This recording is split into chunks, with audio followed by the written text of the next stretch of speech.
It feels like just yesterday that I was complaining about how every AAA multiplayer game was suffering from a kind of executive mandated convergent evolution. When really, that was a few weeks ago, when I made a video lamenting the fact that Call of Duty was following in the footsteps of Fortnite more and more with each title. What made me write about that in the first place was the inclusion of Beavis and Butthead as playable skins or characters. I don't really know the correct terminology. But regardless, this Gen X nostalgia bait was made all the worse by the decision to make their character models cartoony in what was previously a shooter known for its realism. I thought, surely it won't get more outrageous than this. Then, like a week after I made the video, they added Stan and Roger from American Dad. Roger's inclusion was especially weird since he's an alien with a very unique profile. So they have him operating a kind of mech suit of a few of his various personas from the show. Look, if people like this, that's fine. I'm certainly not here to yuck anyone's yum, but I need Call of Duty to have some self respect. While I personally believe that American Dad is of a higher quality than when compared to Family Guy is much more popular. And the fact that Fortnite included Family Guy last year with a jacked Peter Griffin skin makes it almost feel like Call of Duty is trying to keep up with the lesser known show, and in turn, makes Call of Duty feel like a bit of a knockoff as they desperately attempt to remain relevant. In short, it's giving off the same energy as this clip from 30 Rock. How do you do, fellow kids? What? And you don't want to give off that kind of energy.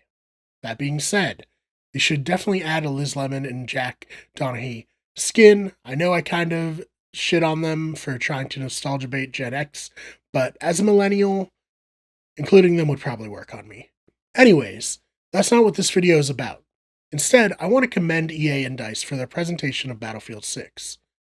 The Battlefield series made a name for itself by being the more tactical and realistic multiplayer title when compared to the more arcadey style of Call of Duty.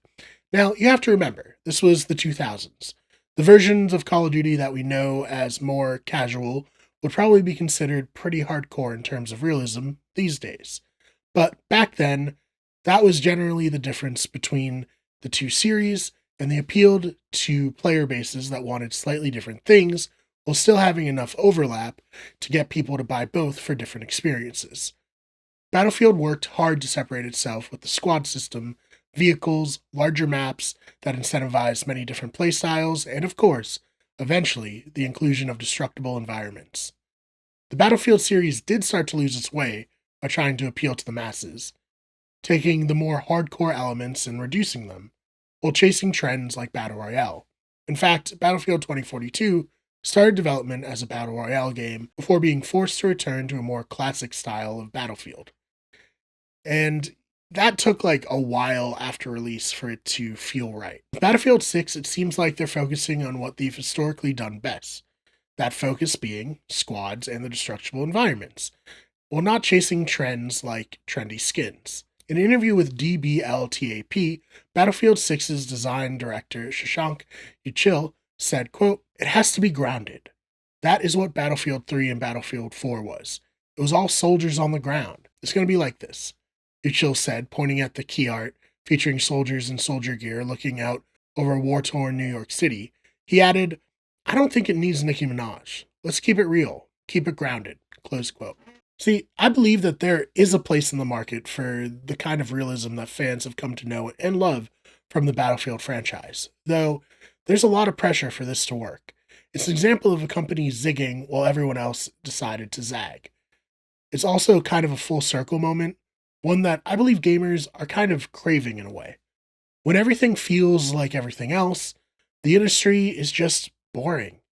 Everything starts to blend together. But this year, developers have had success when taking risks in order to stand out. I've talked endlessly on this channel already about Kingdom Come Deliverance 2 being hyper-realistic, and that appealed to me enough to get me to buy it at launch, and it became my favorite game of the year. Other titles, like Expedition 33, focus on telling an interesting story and including turn-based combat, while many games favor more action-focused gameplay. And they've been handsomely rewarded with sales and praise. Battlefield can capture a bit of that wave by returning to what they've historically been good at. And to me, that's extremely exciting. Regardless of the quality of the title, I assume it will be pretty good given their track record. I can promise that at the very least, it isn't going to blend into Call of Duty and Fortnite. Will they stick to their guns? No pun intended. When the game releases in October? I mean, we'll have to wait and see. But from the trailer to the streamers and content creators getting to showcase the game, it looks like it's on the right track. And I'm really interested to see what reviews say when it finally does drop. And what's even better about all of this is there's going to be an open beta on the weekend of August 9th through 10th, and again, August 14th through the 17th. So we'll get to see if the game is as good as it looks. Anyways, what do you think?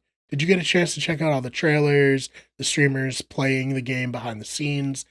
Is this the first step in a trend of developers returning to basics and attempting to foster their own unique identities again? Let me know your thoughts about all of this in the comments. Also, I should add, they are going to have a battle royale. All games have to have battle royales now. It's too much of a potential moneymaker, but they didn't focus the announcement on the battle royale. That's important. They wanted to make sure everybody knew that this was Battlefield, first and foremost. So we'll see what the battle royale is like when it comes out. But again, let me know your thoughts about all of this in the comments. And if you liked this video, please subscribe. Check out our other channels, including Those Fake Nerds, our podcasting channel, Better Radio, The Have Not Room, where we cover Big Brother, and Wicked Scary, where we cover scary stories, the paranormal, urban legends, all of that. If that sounds interesting to you, please check any of those channels out, and we will see you in the next one.